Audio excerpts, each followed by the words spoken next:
父さん、母さんごめん。俺は行くよ。橋山モデリングへようこそ。今回は HGUC ユニコーンガンダムを使ってパール塗料でテッカテカに、蛍光塗料を使ってサイコフレームの発光表現に挑戦していきます。改めまして橋山モデリングへようこそ。どうも橋山です。まずは今回制作するキットを見ていきましょう。今回の HGUC ユニコーンガンダムユニコーンモード閉じ、このキットはデストロイモードへの変形がオミットされているのですが、その分構造が単純化されているため組み立てやすく、プロポーションも最高のバランスにまとめられています。また機体自体のデザインが結構複雑で情報量が多いデザインなので、少し手を加えているだけで HG とは思えない仕上がりになってくれることでしょう。パーツ数もそこまで多くなく、合わせ目や塗り分けが出てくる箇所も少ないので、サクッと作るにもおすすめのキットです。ユニコーンガンダムというと HG の他にもいろんなグレードでキット化されてますし、私自身何個も作ってきてるんですけど、結局デストロイモードにして最終飾っちゃうんですよね。ユニコーンモードとして仕上げたりとか飾ったことがなかったので、今回はしっかりとユニコーンモードの良さを味わっていこうと思います。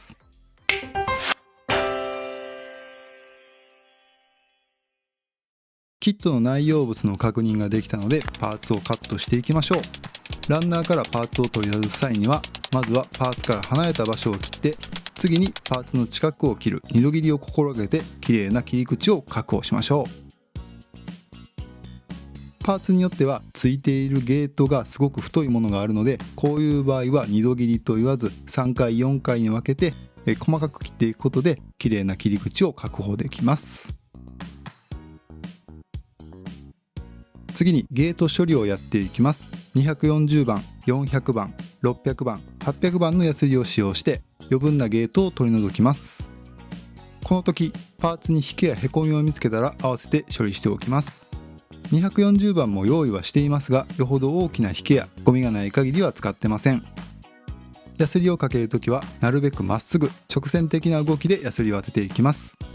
そしてヤスリの番手を書いたときは、先ほどのヤスリの向きに対して垂直になる方向にヤスリを当てていきます。こうすることで早くきれいに前の番手のヤスリ傷が消せます。あとは歯ブラシなどでこまめに削りカスを取ってやるのも大事です。削りカスを残したままだとパーツの形状がわからなくなり、削りすぎてしまいますし、ヤスリに削りカスが詰まって削れなくなってしまいます。今回のキットは武器のパーツに合わせ目が出ます。乾燥時間の短い瞬間接着剤を使ってサクッと合わせ目を消していきます。使用している接着剤はタミヤのイージーサンディング。乾燥後の硬さが柔らかめでヤスリで削りやすいのが特徴の接着剤です。先端にノズルをつけてパーツの接着面に流し込み、硬化促進剤で硬化させ、ゲート処理の時と同様にヤスリではみ出した接着剤を削り落とします。モビルスーツ本体ももちろん大事なんですけど、こういった武器類の合わせ目を消していると作品のクオリティがぐっと引き上がるので、手を抜かずにやっていきます。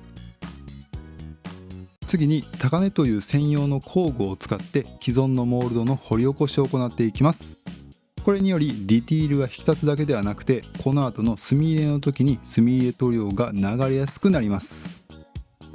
その他ディティールアップのために工作した箇所を紹介していきます。まずは関節部ですね。ここにメタルパーツを貼り付けています。バックパックのバーニアはメタルパーツに置き換えました。左の握り拳だけになるんですけども、自作の 3D プリントパーツに置き換えてます。膝関節の裏側の動力パイプなんですけども、もともとあったモールドを削り落として手芸用のビニールワイヤーを入れてみました。塗装前の処理が一通りできたので一度組み立ててみました。ディティールアップした場所はいい感じにキットを引き締めてくれていると思います。最終的な仕上がりとして白の外装部分は塗装やデカールで情報量が増える予定なので、それ以外の関節やバックパック、ハンドパーツのディティールアップをメインに工作しました。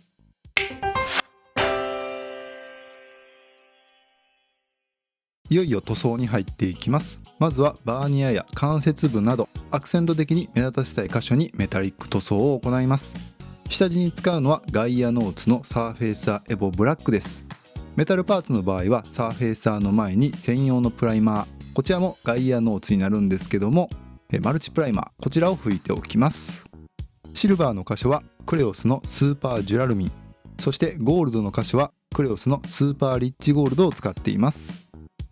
スーパーリッチゴールドは乾燥後の塗膜は弱く、触ったり水分がついてしまうと色味が変わったり光沢感がなくなってしまうことがあるので、保護の意味合いも込めてクレオスのトパーズゴールドでコートしておきます。関節部については先ほど紹介した2色をマスキングを使って塗り分け、残りのフレーム部分に当たる箇所をクレオスのグラファイトブラックで塗装しました。さらにグラファイトブラックの上からクレオスのムーンストーンパールで砂拭きすることで艶消しでありながらパール粒子できらめく仕上がりにしています。武器はクレオスの黒鉄色を使っています。先ほどのグラファイトブラックに比べると黒っぽく、金属の粒子感が粗い感じのガンメダルになってます。つま先やバックパックのネイビー色はガイアノーツのプリズムブルーブラックを使います。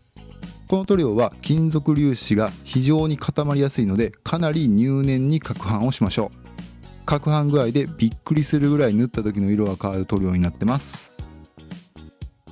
外装のパーツにはパール塗装を行います。下地にはガイアノーツのサーフェイサーエボグレーを拭いておきます。部分的にマスキングをした上から少量のグレーを混ぜたホワイト色を拭いていきます。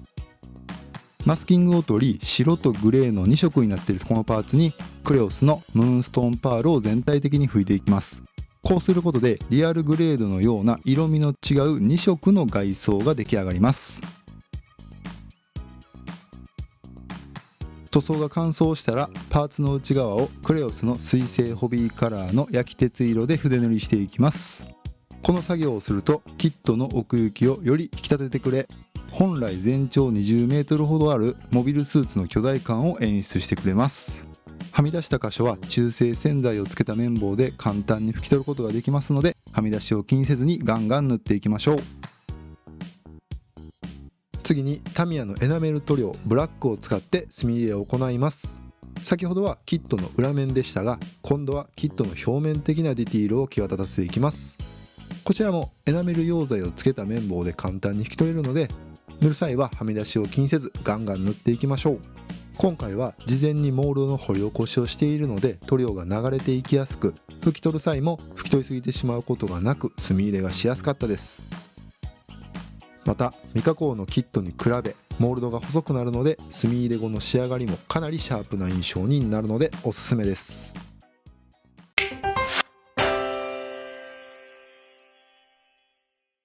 続いては皆さん大好きなデカール針のお時間です。今回はより精巧な仕上がりにしたいと思い、 HG のキットなんですけども RG のユニコーンガンダム用のガンダムデカールを使っていきます。もちろん HG と RG ではパーツの形状が異なる箇所もあるので、全て同じ箇所に貼ることはできませんが、 RG の雰囲気が出るように枚数をいっぱい貼り付けて雰囲気を出していきたいと思います。パーツのモールドをまたぐときや角に追従するようにデカールを貼るときはクレオスのマークソフターを使ってデカールを軟化させて貼り付けます。つけすぎてしまうとデカールが破れたり塗装面を侵したりするので、つけすぎには注意しましょう。デカールが完全に乾燥したらクリア塗料でオーバーコートします。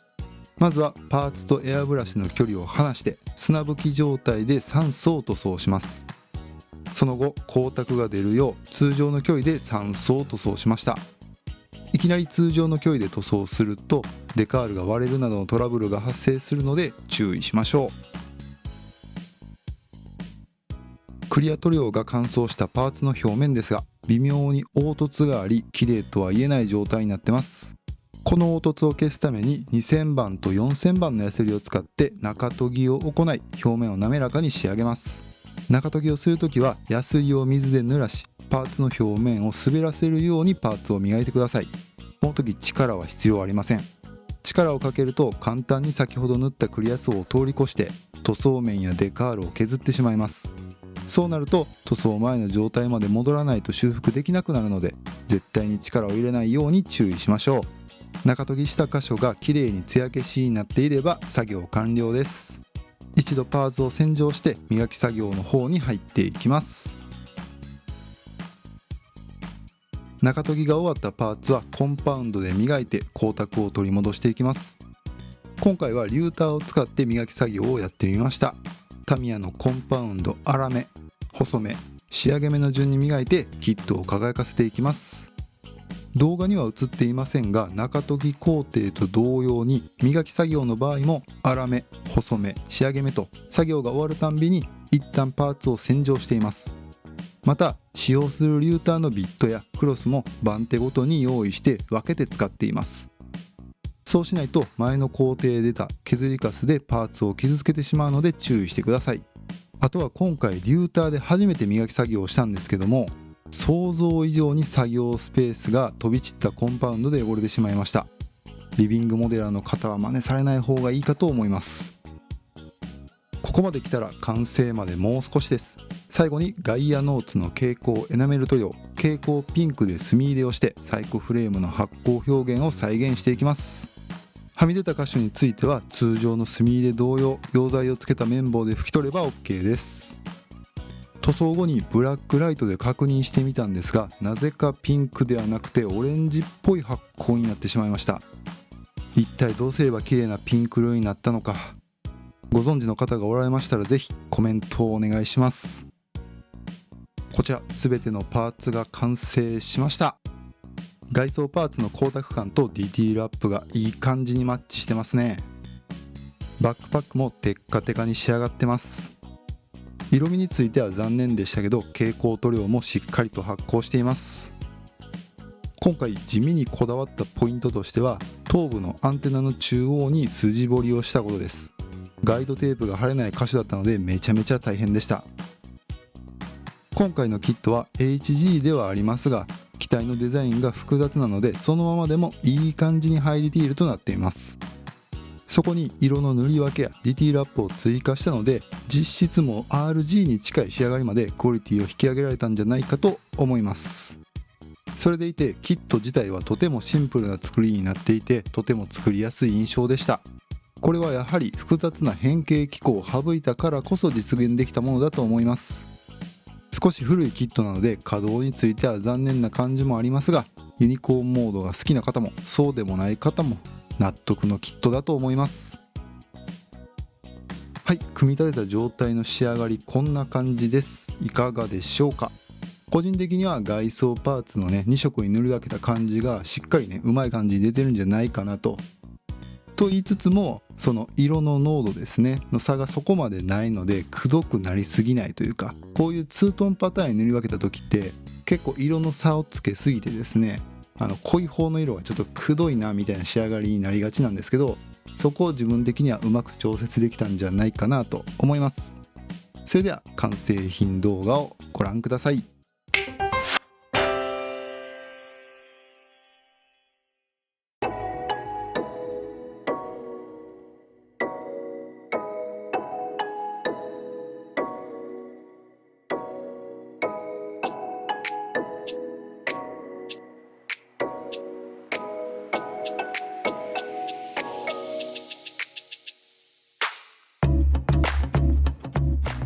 HGUC ユニコーンガンダムユニコーンモードの制作、今回は光沢仕上げの新たな切り口として2色に塗り分けたパーツにパール塗料を使うことで金属感のある仕上がりを目指してみました。また蛍光エナメル塗料を使ってモールドのある箇所を発光させてみました。外装のパール塗装については白色系の塗装としていろいろ今後応用が効きそうですし、ガンダムタイプの機体との相性がいいのでこれからも使っていける技法じゃないかと思います。白色のキャンディー塗装よりも手間がかからないのでおすすめです。反省点としては本来光らせたかったピンク色にうまく光らなかったことじゃないでしょうか。解決方法があればどなたかコメントまでよろしくお願いします。最後まで動画をご視聴いただきありがとうございます。動画を楽しんでいただけた方もそうでない方もチャンネル登録と高評価をお願いします。感想、質問、リクエストなどコメントもよろしくお願いします。また制作過程や綺麗に撮った写真など SNS の方にも上げてますので、そちらもチェックとフォローをよろしくお願いします。それではまた次回の動画でお会いしましょう。はしやんでした。